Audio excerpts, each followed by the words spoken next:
A culpa pela pandemia de coronavírus no mundo tem nome e sobrenome. É do Partido Comunista Chinês. E se você ainda tem alguma dúvida a esse respeito, precisa chegar até o final desse vídeo. Não, a China não criou o novo coronavírus em laboratório.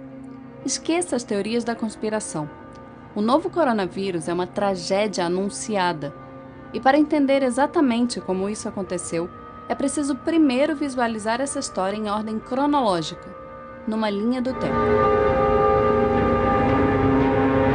De acordo com oficiais chineses, o primeiro caso de Covid-19, o nome científico da doença respiratória aguda causada pelo coronavírus da Síndrome Respiratória Aguda Grave 2, aconteceu no dia 17 de novembro de 2019. E o primeiro indivíduo a testar positivo para a doença apresentava sintomas no dia 8 de dezembro de 2019. A falta de condições sanitárias de um mercado de animais silvestres em Wuhan, prática comum num país que não oferece segurança alimentar, foi fundamental para o surto. Só depois do novo coronavírus dar as caras, tardiamente, o próprio governo chinês prometeu acabar com a prática.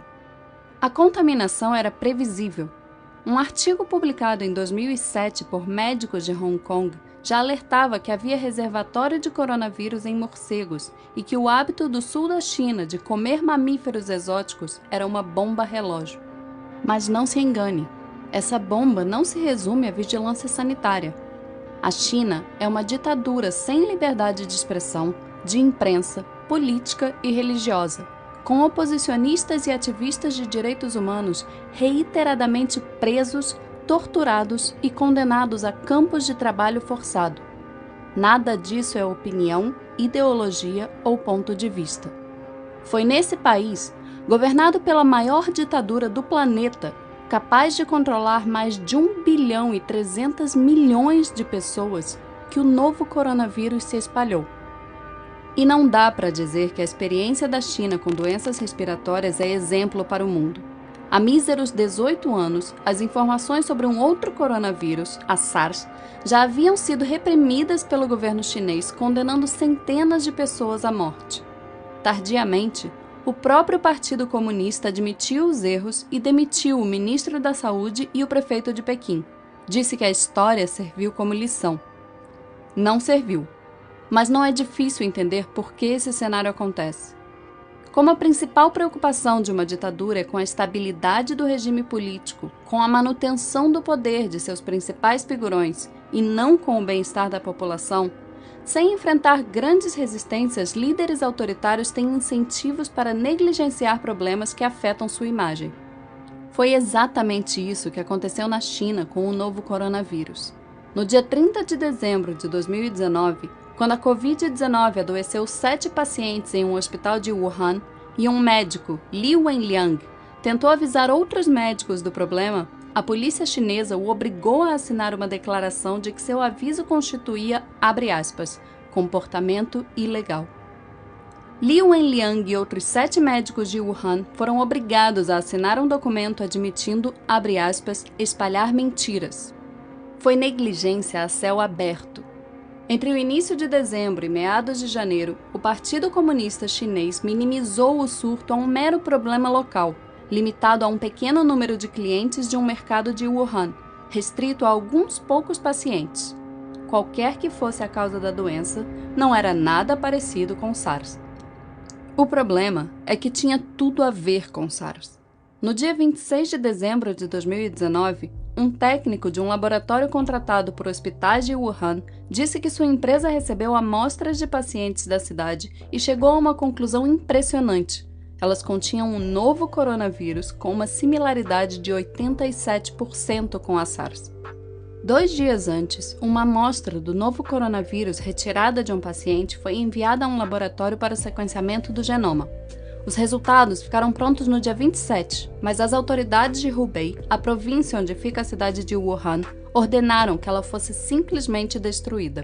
Em pleno mês de janeiro, a polícia chinesa ainda controlava as informações, tratando o novo coronavírus como um mero boato. Em Wuhan, esse era o discurso oficial.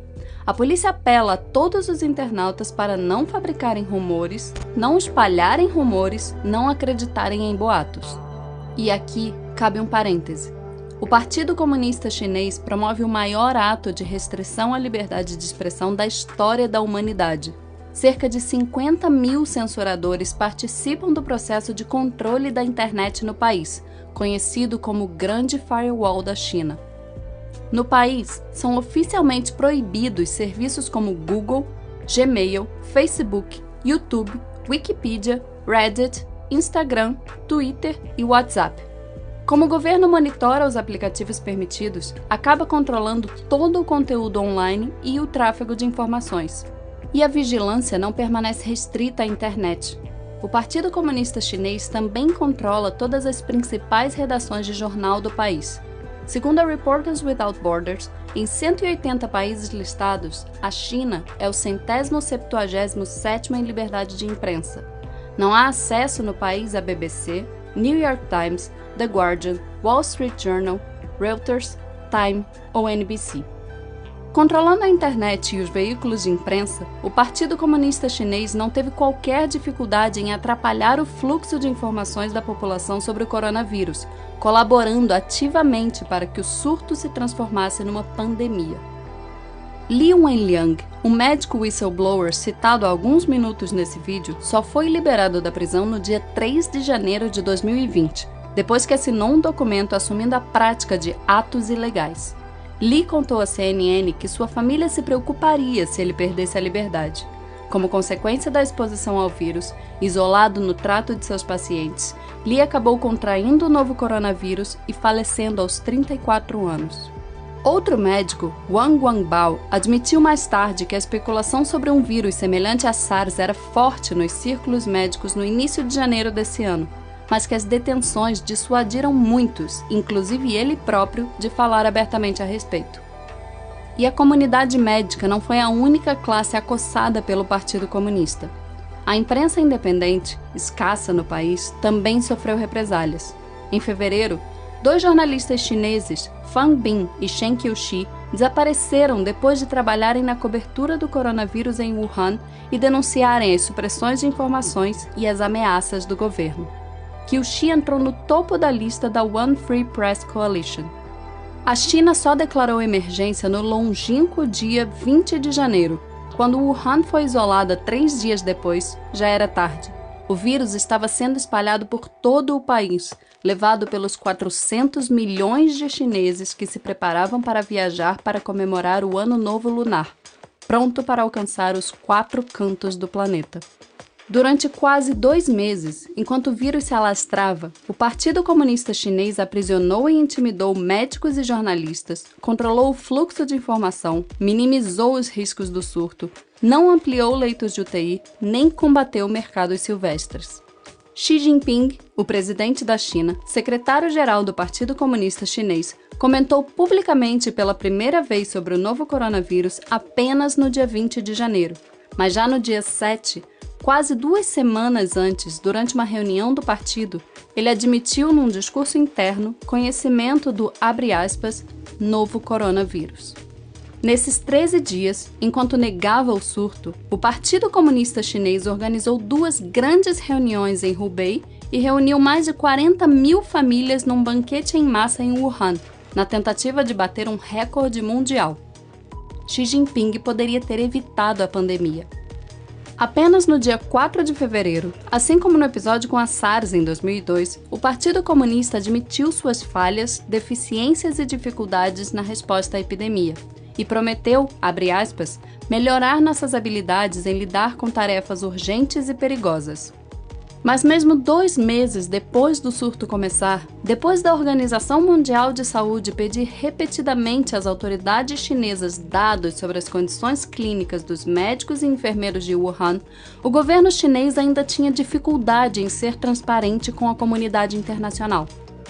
Repetindo as trapalhadas do Politburo soviético no acidente nuclear de Chernobyl em 1986, o Partido Comunista Chinês é indiscutivelmente o grande responsável por negligenciar um surto em tão local, reiteradamente ignorado pelas autoridades, transformando o novo coronavírus numa pandemia global. Reprisando os erros da SARS em 2002, A ditadura chinesa deixou o mundo novamente à mercê de seus caprichos, pagando por suas irresponsabilidades, sem nenhuma garantia de que tenha condições de combater exemplarmente novos surtos nos próximos anos, capazes de dizimar populações inteiras. É exatamente por isso que a culpa pelo novo coronavírus tem nome e sobrenome, e que se há outros líderes políticos negligenciando e sabotando o combate ao surto, é tão importante responsabilizar os principais autores políticos dessa pandemia.